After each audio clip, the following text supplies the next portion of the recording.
ఏమే ఆ మార్కెట్కి వచ్చి కొంచెం తలనసని కాఫీ పెట్టు వేడివేడిగా. ఈ మధ్య కొంతమంది లేడీస్ వాళ్ళ భర్తలు చంపడానికి ట్రై చేస్తారు. కొంపదీసి తను ఏమైనా ఏమైందండి అంత కంగారు పడుతున్నారు? బంగారం వద్దులే, నేను చేసుకుంటాలే. ఏంటండి నేను చేస్తాను కదా. లేదు బంగారం, నేనే స్వయంగా నీకు టీ ఎప్పటి నుంచో చేయాలని అనుకుంటున్నాను. నువ్వు రెస్ట్ తీసుకుందిరా, నేను చేస్తా. నా చేతులతోనే టీ చేస్తారా. ఏమండి ఈరోజు సండే కదా, చికెన్ బిర్యానీ చేయమంటారా? హే బంగారం, నువ్వు అంత కష్టపడాకు.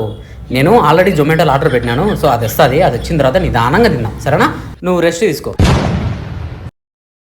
గంట సేపు అవుతుంది. ఎవరితో మాట్లాడుతున్నావు? లేదండి, నా బెస్ట్ ఫ్రెండ్ తో మాట్లాడుతున్నాను. తను నాకు చాలా క్లోజ్ ఫ్రెండ్.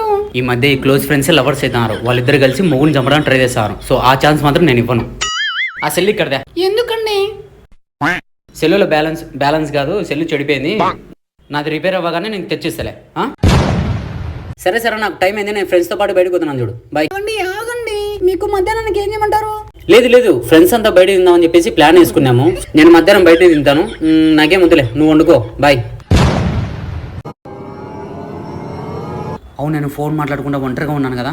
సో నన్ను మేడపై నుంచి కింద దొబ్బేసి నన్ను ఏమైనా చంపడానికి ప్లాన్ వేసిందా నా పిల్లమ్మ.